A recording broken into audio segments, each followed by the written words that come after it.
Welcome to Realms Unknown, a sci-fi and fantasy podcast brought to you by The Bugle.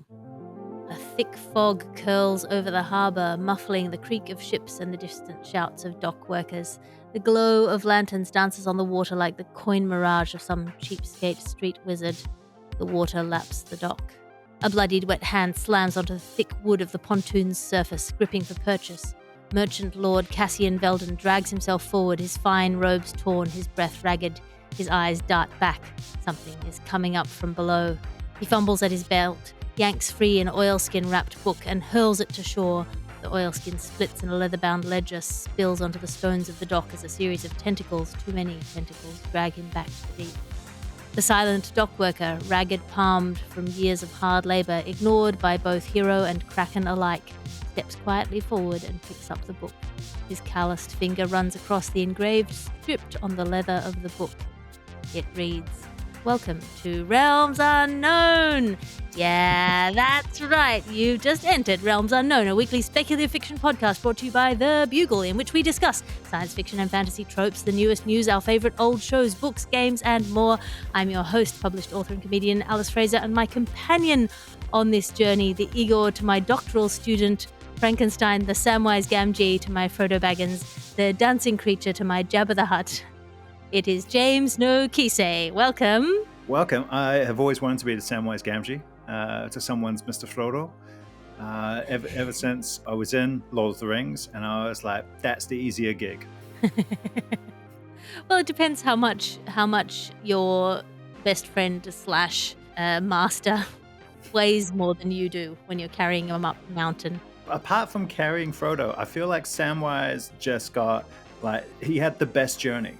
He just was kind of like with his mate, did all the fighting, won, and none of the existential crisis or dread or am I evil, am I dark.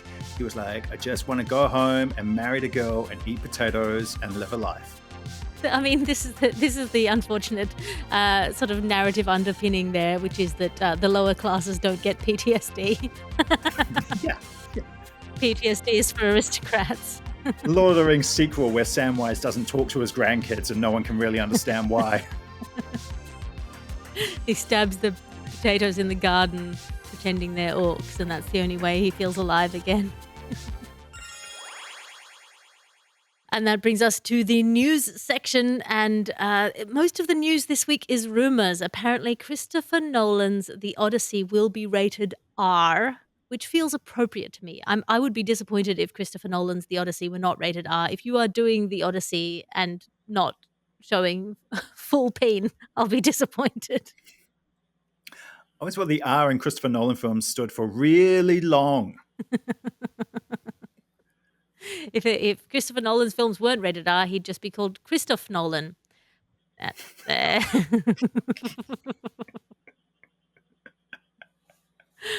In other rumor news, He-Man actor Dolph Lundgren has almost confirmed his role in the new Masters of the Universe movie. How do you feel about that, James Nokise? Will you be watching the new Masters of the Universe movie? I'm going to have to, because I saw the original at the cinema, which dates me. I remember watching that original Masters of the Universe film and going, why are they in America? This is weird. So I'm really looking forward to it. Anyone who hasn't watched the original Masters of the Universe film, by the way, it is it's just a lot of cocaine thrown at a script. There's characters who aren't from the cartoon. There's the principal from Back to the Future playing the principal from Back to the Future weirdly. It's so strange. I mean, the thing about Masters of the Universe is it got the future wrong, right? Because the Masters of the Universe now are not oiled up he-men on too much testosterone. They are aged up tech bros on too much testosterone. I just think, okay, I don't want to get political. I think old men should stop taking so much testosterone. I just think if you are over 50 and you're getting fat and you're getting anxiety, you should. That's what should happen. You fight your way to the top and then you start regretting your choices and looking after the people around you and stop being such an asshole. Sorry, that is a completely tangential thing that brings me to our final piece of news for this news section, which is that Russell Crowe has joined Amazon MGM and Henry Cavill's Highlander remake. I am so excited. I am thrilled. I think he's going to do a great joke. I think he's going to do a great job. I really, really want, and I'm sure there's other listeners out there, I really want Russell Crowe to play Sean Connery playing a Spaniard. I just really think that's a full circle moment for Rusty. Him doing a Sean Connery impersonation of Sean Connery playing a Spaniard from the first Highlander film. That's, I think, the journey we need for Russell Crowe. The most Scottish Spaniard. I think Russell Crowe could pull it off. I think Russell Crowe could do Sean Connery doing Spaniard. And this is the thing. I mean, the delightful thing about Sean Connery being a Spaniard is there was no reason that he needed to be a Spaniard. Like, could have been anyone. Like, and the thing about Russell Crowe is that, like, yeah, he's a bit of a joke now because he's like taking his foot off the gas. But there was a time he was like Antipodean Daniel Day-Lewis. Like, it would just be really funny if out of nowhere he pulls off this perfect Sean Connery accent and then still maintains his Spanish. Look, I have a lot of time for Russell Crowe because I ran into him once in the shops in Rose Bay, and he was wearing a wig for Master and Commander, and I was like, hey, he was buying some apples, so he can do no wrong in my eye. I think he might have had hair extensions rather than a wig. I don't know, but he had, or maybe he was just wearing a wig for fun. I don't know, and I will never know. Master and Commander was during that big run he had of like Oscar nom after Oscar nom. Maybe he was full Daniel Day-Lewis. It was like, good morrow, merchant. I seek produce from your stocks. Well, I was buying a snack because I had just come out of getting my hair done for my school dance. And so I was like, both of us have stupid hair. Hi. Your ad section now because you can't be what you can't buy. Hey, you asked for 3 fun and creative ads for services that might exist in fantasy or sci-fi worlds, M-. One of them is for half a glass of water, which is conveniently about what it would have cost the planet for me to generate these ads using an LLM rather than my own stupid brain, in which instance it actually cost 1 episode of Bluey, a litre of green tea, and a conveniently timed nap for my 1-year-old. Hey, was that an ad or was it just a cheap dig at an LLM? Don't get me wrong, I think LLMs have amazing use cases for things like tools for the hearing, sighting impaired, keeping tech bros off the streets, and rendering redundant the human need to ever fully think through a problem for yourself. I just happen to enjoy writing jokes for myself. I think it's because some part of my monkey brain believes that figuring my way through to a good punchline is the equivalent of bootstrapping a stick into a log to get some delicious ants. I'd like you to be grateful for the result. And are you a hunched henchman, sick of egoring around with back pain while being asked to do all the heavy lifting for your narcissistic mad scientist of a master? Drop by your local dark well of arcane power and summon Mordecai's mystical demon and chiropractic. We'll crack your back or steal your soul. And let's be honest, if you've got chronic back pain, you'll take a soul for a bit of sciatic relief. Mordecai's mystical demon summoning and chiropractic. Let us put our hands around your spine. And this episode of the podcast is brought to you by Nebula Fresh Decontamination Services. Are you a space janitor, a droid boy cleaner bot, or a sentient Roomba? If you're sick of cleaning up after blaster fights, space adventurers having zero-G orgies to celebrate conquests, or the dead bodies of defeated Dark Lords, you need Nebula Fresh. We scrub out alien slime, plasma burns, and that hideous creature in the trash compactor that keeps annoying the authorized creature in the trash compactor. That's Nebula Fresh.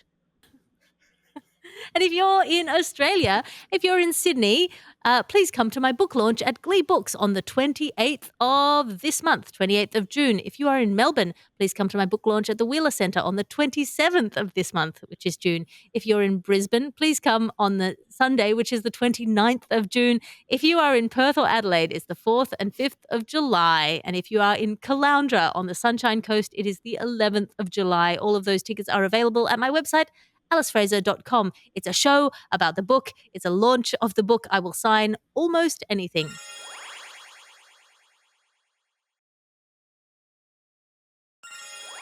May I just say, Miss Alice Fraser? Yes. Those adverts were delightful, and they put me in mind, on theme for this series, of the great jokes you used to get in Sierra's Hero Quest games, which I don't know if you ever played. I have not played Sierra's Hero Quest games, but tell me more. They were from the so Sierra back in the day had all of these RPG games, and there was Police Quest, which probably wouldn't work now. Space Quest, which was probably the most famous, and they were all kind of like just normal choose your own path kind of games and puzzle games, but wrapped in a theme. So, there's a Space Quest or sci-fi, and then Hero Quest, which is sometimes known as Quest for Glory, was it sci-fi and fantasy ones. And because they were meant to be aimed for like kids and general audience, there were just all these delightful in jokes, which were quite geeky, but like clearly for the adults who were either playing with their younger siblings or just for people who enjoyed the genre because they were all just like made on, I'm talking about like the Amiga 500 and the very first IBM, real old 80s, 90s gaming computers. But they were, immensely popular. And they're some of the first kind of pop culture jokes I remember seeing back when I started getting into games. So they were delightful. That does sound genuinely delightful, and I'm sorry that I didn't get into it at the time. But, James, that brings me to our next section, which is what have you been enjoying? What have you been putting in your brain in the sci-fi and fantasy realm? Well, I am on the road a lot. And so, what I've been enjoying is some of the older role playing games that I used to play back when I was a teenager. Chief amongst those are the Final Fantasy games. So I've been playing a lot of the Final Fantasy VII, which is the most famous one. Final Fantasy VIII, which was the very emo follow-up. Final Fantasy X, which had rock and roll music, very controversial in the Final Fantasy genre. And Final Fantasy XII, which was about Imperial warfare in desert realms. I'm not sure why that game has really resonated with me the past few weeks, but it's been pretty interesting to check out the geopolitics in a Japanese fantasy game. That sounds incredible. I have been rereading an old favorite, which is the Sabriel, the Abhorsen series by Garth Nix, which is sort of a young adult from back in the day. But I've been rereading Lirael, which is the second book in the series, and it is a blast. It's really fun and well written. A little bit of a comfort read. Um, but I just came across it in a secondhand bookshop and I thought, I haven't read that for ages. I wonder if it holds up. So far, yes, it absolutely does hold up. But that brings me to our next section, which is Trope on a Rope. As you know, listener, each week we discuss a trope on a rope, which is one of our favorite or least favorite tropes that we notice every time we come across it. James Nokise, do you have a trope on a rope? I think just because of the nature of what we do for a day job, the trope on a rope I always love is the crazy, somewhat godlike character, which seems to span. I don't know if it comes out of the whole Loki myth, Maui, trickster god thing, but it's that one character who just seems like insane, but is there to provide one small bit of wisdom to the main party, and then also there's like a small moment or interaction with an antagonist where it seems like they're far more powerful than they are. Shows up a lot in anime and Southeast Asian storytelling as well. But I think it's always like a cheeky uncle. You got your drunken master. You got your Kurt from the Umbrella Academy. You got your Jack Sparrow. Yeah, definitely love it. Yeah, it's sort of the agent of chaos, but is chaotic good, but old master and that. I think like I just find it sort of comforting when I go, oh, this we're at a safe point in the narrative, and I'm really interested how this person's godlike power manifests when it comes down to it. Excellent. My trope on a rope for this week is you saved my life is yours. That trope, which weirdly only ever happens in one direction and never goes back and forth. Never becomes a competitive game of no, I saved your life, now your life is mine, where they're setting increasingly elaborate traps for one another in order to save one another's life and then get the life debt in return. It usually only happens because the person who gets rescued somehow knows that the person who has rescued them is the hero / the white man. Come on, let's be honest. You Saved My Life is Yours is often from old school sort of adventure, fantasy, and sci-fi books, and it's usually someone from the less civilized culture who has this honor code. It's Morgan Freeman in Robin Hood, Prince of Thieves, which is probably Yeah, my favorite version of that whole trope. you saved my life is yours. I don't want it, thank you. Now I'm in England. This sucks. This is the worst. And that brings me to the subgenre deep dive for this week. And that is side characters as the main character. As with each week, we have put out a call on the social media, on the Blue Sky, and on my Patreon for people to give recommendations for books, movies, games, and more in which a side character is the main character. And if you like this particular subgenre, you can find infinite excellent recommendations in the comment section of that. But I'm going to have a little bit of a look at this subgenre, and then James and I will go back and forth and share some of our favorite examples. I think the joy of taking a story from the perspective of side characters, you see behind the curtain of the capital S story and open up possibilities inside a genre that might feel overwritten or overladen with tropes and traditions and well-trodden arcs, and you sort of know what's going to happen to the hero. So if you introduce a side character, then you get to see what might be going on. We can let the assumptions of the form do the work of narrative in the background while we watch the world from the perspective of a henchman, a janitor, a character passing through. From Rosencratz and Guildenstein Are Dead to Joss Whedon's Dollhouse, you're taking the perspective of peripheral characters and making them central. That is our subgenre deep dive for today. And I will begin with the recommendation of The Curse of Chalion by one of my favorites, Lois McMaster Bujold, old school sci-fi and fantasy writer. And this is of her fantasy oeuvre in the world of the five gods.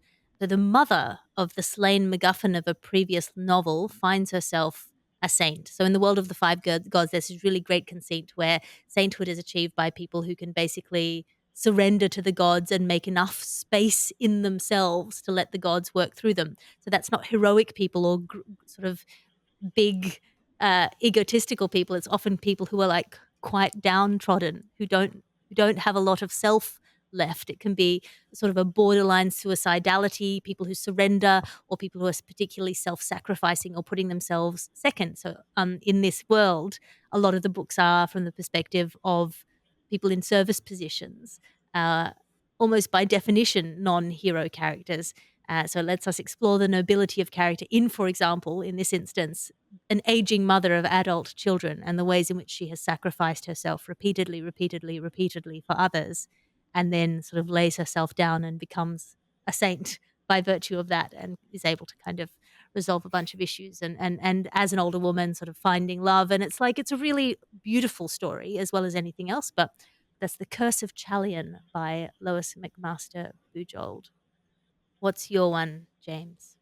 My one is, I slightly mentioned it before, is Final Fantasy 12, which is it's very interesting in that in the previous Final Fantasy games has been the one main character who then forms a group, and it sort of starts the same with Final Fantasy 12. There's a character of Van. He's a young guy. He's a thief. His brother was in the big war that happened, and he's looking to break into the castle of the princess and steal some treasure. So far, so 90s Sting lyrics. So when Van breaks into the castle to steal treasure, he bumps into a couple of sky pirates, one of which is Belfir, who it turns out used to be a member of the Imperial Order, sort of the former stormtrooper type characters for a larger pop culture reference from Final Fantasy. And you start to think, oh, the narrative switching to these guys. Maybe they're like the Han Solo of the group.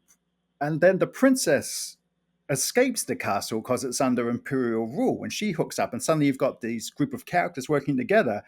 But Van, who's the original guy you're playing, his story sort of begins to fade. And you sort of go, oh, wait a second. I think this is the story about the princess. And it's a real interesting thing that a Final Fantasy director did for the game, where you're still getting it. I think he knew who his main audience was, because you're still, your main guy that you play, your number one character is Van, the young male dude. But the narrative slowly shifts. You're like, I'm pretty sure this is about imperialism, and the story is actually the princesses. And this main character is actually a side character along on the journey of the princess to save the world. So it's, and to be fair, the director of the game did lose his mind towards the end of making it, and it had to be taken over.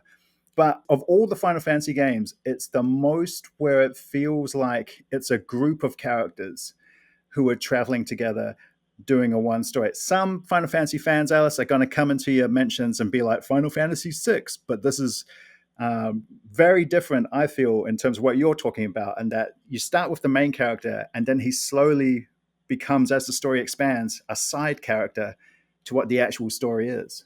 That sounds like a lot of fun, and I like that shift in perspective to add to our subgenre deep dive. So I should clarify, by the way, it's not just The Curse of Chalion, it's Curse of Chalion and Paladin of Souls.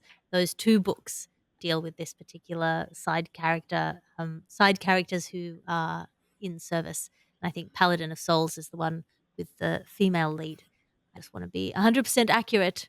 But any of the books in the series of the World of the Five Gods, I think I would recommend, because they all deal with really interesting characters. I was just going to say, I just realized when I mentioned Star Wars, a terrible example of this is the movie Solo about Han Solo, where they try to make it cool by making Lando Calrissian the Han Solo of the Han Solo film. It's like they were like, oh, we should make a movie where this side character is the main character, and then they were like, oh, what made him cool? Oh, let's make another character him. It's the whole thing just ends up being really boring. Solo suffered from one of the big problems with, let's say, money grab prequels and sequels, which is that, particularly prequels, where the whole point of the movie seems to be to watch them collect their gear. Yeah. Of like, oh, he's got a cool iconic hat. Where did he get the cool iconic hat? Or where did he get? Or in the Lord of the Rings prequel, where it's like, and this is how Gandalf got his name, and you're like, no one cares about that. What is interesting is how the character became the character. If you want a Han Solo character piece, you start him by doing something completely un-Han Solo like. Have him starting being like completely rule abiding, or have him do something completely unforgivable out of the gate, first 10 seconds of the movie. And then how does he come to be the morally grey, moving towards morally good character that we know and love? That is interesting. Yeah, who broke him? But just like, and then he acquired Chewbacca. And you're like, I don't care. I remember being in the cinema and he gets his name from this, like, the Imperial trooper who's taking his name. He's like, what's your name? He's like, Han. What's your last name? I don't have one. Han Solo. And the entire cinema just groaned. Yeah. And the guy was like, I don't think this is going to be good. And we all kind of survived watching the film on that dude's spirit of just like going, we're in it. We're all in it together. We all know this is not good. We're just going to groan loudly and laugh at the wrong places with everyone. Yeah. It's such a short-sighted idea of what people like about a given character. They don't like their gun. Like, it's not. And then someone says, oh, if you're in a bar with someone suspicious, always shoot first. Like, or just whatever. Like, it's just, oh my God, that's not what anyway. I thought Andor did that particularly well, to start the character on this very sort of morally ambiguous footing, and then knowing where he ends up. But that's, I think that's, anyway, a lot of fun. The next recommendation that I have for lead characters who ought to be side characters is a 4-book series by Gene Wolfe, The Chronicles of Severian the Torturer, otherwise known as the Book of the New Sun, which centers around Severian, who is an apprentice torturer, which you just don't think, well, I don't know how I can sympathize with this character. But, he's been brought up in the Torturers Guild, and then he is exiled from the Torturers Guild for smuggling in a weapon to a victim and allowing her to take her own life, which is, no, against the rules for the Torturers Guild. And then he follows this very, and deliberately, according to Gene Wolfe, very Christ-like path of redemption towards becoming a good person, having had really no chance, apprenticed as a child to this Torturers Guild. And then how do you sort of come to redemption from that is the arc of the book, and it's just great, very sort of surreal and a bit trippy. And Gene Wolfe is sort of a masterful writer. I highly recommend that as a place to look for a character that you wouldn't expect to be the lead. And of course, we have recommendations for Star Trek Lower Decks and Red Shirts by John Scalzi, which both deal with the characters that don't necessarily take center stage in Star Trek, as well as a series which we've recommended before on this, which is Ancillary Justice by Anne Leckie, where the character who we take the POV of is not just an AI, but a fragment of a lost ship's AI acquiring identity and having a life, and we follow that journey. Do you have any other recommendations for side characters as lead characters? I do. I just thought Gene Wolfe's new set. If I'm remembering correctly, the lead character, one of the physical characteristics is a giant sword, right? The giant Yes. executioner's sword. If you're an anime fan or a Final Fantasy fan, the mysterious lone wolf lead character with the giant sword is a very striking um, visual. I remember watching Vampire Hunter Terminus D. Est. Terminus So, S. yeah, the sword of Severian is Terminus Est, and it casts a big cross shape over his shoulder, in case you hadn't noticed the Christ analogies throughout the book. My second recommend. Well, actually, I wonder if you might help me pick this, Alice. And that I was originally going to talk about um, the Wheel of Time, which goes off into massive side character shenanigans again as the universe expands. But I was actually thinking about Raymond Feist's Magician, the original novel, which is very much a book I revisit every couple of years and have done for about 20. It's very much a comfort read. Um, and that's got a side character of Thomas, who some people might argue is a 1A lead character. But the story of the book's called Magician, so it's always been about the magician. The Dragon Knight in it is kind of secondary, and yet he goes off on this whole sub journey to the main character's journey, which is quite interesting because he kind of has this dragon lord impose his whole persona onto him, but he's still a teenage boy, and I don't know if it's meant to be a metaphor for war or if Raymond Feist just got lucky in his first book. I mean, the books. Like, hey, no disrespect to Feist and that universe, but the books have varied in quality. Yeah, but that's the great thing about Raymond E. Feist is it's always an adventure, right? You never know what you're gonna get. Yeah, sometimes it's like cosmic dragon horde going through portals across space and time, and sometimes it's grandkids learning to hide wanking from their psychic grandmother. Like it's real, like definite levels to the books universe there. Just don't think about what you're doing.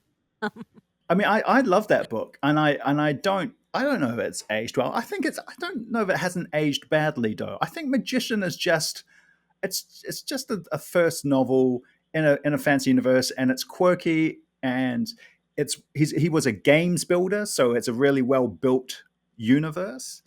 I don't think it's aged badly. I don't think there's too much stuff in that first one. Possibly the age gap between the Elf Queen and Thomas, but then again, there are time skips. Speaking of aging badly, that brings us to our final feature of the day, which is the Minds of Ooh, which is where we delve into our past reading and talk about something that we loved, whether it was a game we played, a movie we watched, a TV show, or a book, something we loved that maybe doesn't hold up to inspection today. Maybe if you read it now, you'd feel a bit, ooh. James, uh, do you have anything from the minds of ooh to excavate for us? The Bulgariad was really important to me when I was an adolescent. I devoured those books. I devoured anything David Eddings. Really, I really. Sometimes when you're new into that kind of world, you just lock onto an author. And I read everything David Eddings wrote, which is probably why I stopped reading David Eddings, because I was like, I know exactly how, like, he was the Dan Brown of young adult fantasy writing. It was the same plot, just in different settings, but with very familiar character tropes. And the Bulgariad, it's kind of like a computer game. You go to a different land and there's a completely different people, and it's all sectioned off, and there's not a lot of intermingling. And there's the great power to the east, and it turns out they're much more advanced than people initially thought by their barbarous ways. It's an attempt at a fantasy world. He's definitely one of those authors who is heavily influenced by Tolkien's high fantasy, right down to the maps and the hero's journey. It's yeah. I don't know that the writing is good now that I'm a fully formed adult. But there's definitely some moments in there. The sexy stuff. There's not that much. It's young adult kind of sexy stuff, but where you're just like, oh, I'm pretty sure there's like a teenage boy who's like drugged up by an adult serpent queen. About like, this is perhaps gone trying to. It's like a scene that's been influenced by Conan the Barbarian that's been shoehorned into Lord of the Rings, and you're kind of like, I see what happened. You read the comics and you're like, oh, that'd be fun, and you went to put that in, but it's kind of like, did this whole chapter need to happen? Did he have to be kidnapped and taken to the snake temple where the half-naked people, like... Well, how else am I going to hide my wanking from my psychic grandmother? Yeah, it's like, oh, I don't know what's... Look, I'm not saying all male fantasy writers from the 70s and 80s are problematic. I'm just saying occasionally, much like cinema, there are a few scenes in the old stuff where you're like, oh, I don't know if maybe that needs to be edited out in the DVD special. So this is the problem. In the 70s and 80s, there was no such thing as unlimited problematic pornography available online at the click of a button. So you had to write your own. You had to bootstrap it yourself. If you wanted some weird, disgusting, disturbing fantasy with dubious consent issues, you had to build it yourself out of tissues and spit.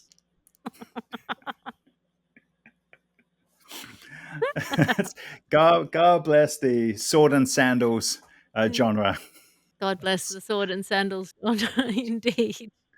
A lot of raised eyebrows from the guy at the video store as I once again got out the sword and the sorceress for the 5th time that year. No. The conclusion of the Minds of is, with all of that, would you still recommend the Bulgariad? Do you know what? Oh. I think there's better young adult fiction now. There wasn't a lot of writers doing multicultural cultures of humans. I think in fantasy back then, it was all elves and dwarves. And of course, now there's way more diversity. So I don't think I'd recommend, but I wouldn't run and stop my nephews if they were reading it. It's not that level. I just don't know if it will be top of my recommendation list now. No shade to what David Eddings accomplished. He was, he got a lot of kids reading. Well, I'm going to go with a classic movie because I understand I lean heavily towards reading and books. But my Minds of will be Close Encounters of the Third Kind, directed by Steven Spielberg. It came up for me semi-recently, and something that had never bothered me about it before really bothered me, which is that, first of all, the aliens are a weird depiction of mental health struggles. The fascination that Roy Neary has with the aliens is sort of a bit much. And then also the way that it's dealt with. And then the other thing is that Roy just leaves his family at the end. Like he has children and he just leaves. And that until I had children, that probably wouldn't have bothered me quite so much. And then now it really, really, really, really almost unwatchably bothers me. It doesn't occur to him, like what. Yeah, anyway, so I think It's gone to a higher calling. yeah, I think in terms of, as far as Steven Spielberg films. Most of his films age very well. I think this has not aged so well. And I think there are, as you say, better Steven Spielberg films that have been made. But you cannot deny that Close Encounters of the Third Kind is incredibly beautiful to look at, and that there's a lot that is good about it. I think it might be one of those films that is more worth studying than it is worth watching, if you know what I mean. Like it's worth watching with a pen and paper rather than allowing yourself to be swept away in its inner narrative. I feel the same way about Masters of the Universe.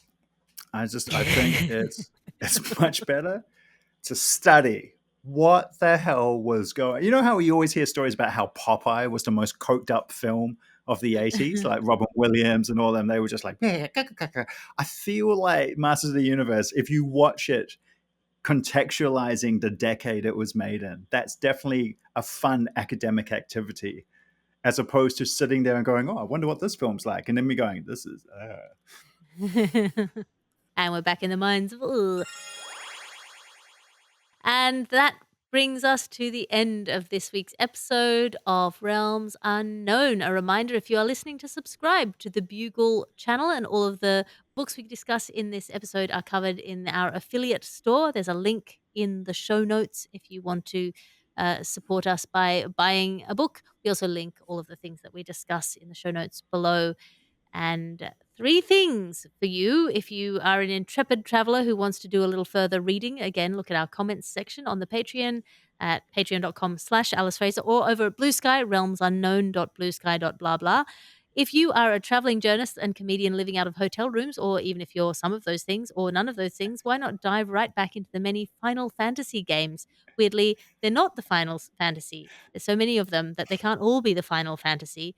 There's no Final Fantasy, I think. You're never too old for fantasy. If you want to escape to an old school gaming world, occasionally scarily similar to the current real world, and sometimes with rock and roll music.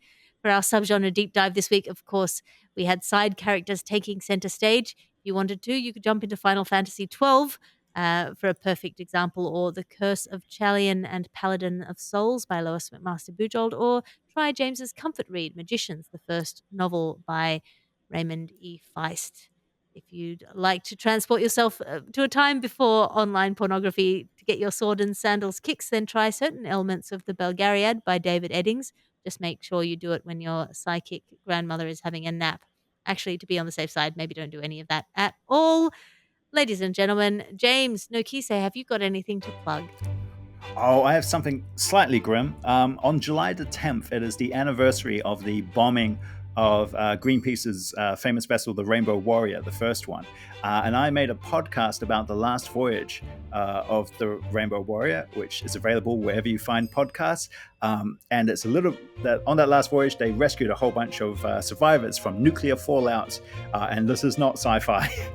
It really happened in the 1980s. So it's not a comedy series. I put some jokes in there because it's grim as hell. Please don't listen to every episode at once. Space it out. But it's called The Last Voyage of the Rainbow Warrior, and it's an award-winning documentary series now. Oh, congratulations. I hadn't heard about the award. Well done, you, James. And you can find me online at patreon.com/Alice Fraser, or if you are in London, I will be at the Soho Theatre doing my show A Passion for Passion from the 4th to the 9th of August. Then I will be in Edinburgh from the 11th to the 25th of August doing my show A Passion for Passion. So please come to any of those things. This is a Bugle podcast and Alice Fraser production. Your editor is Ped Hunter. Your executive producer is Chris Skinner. I'll talk to you again next week.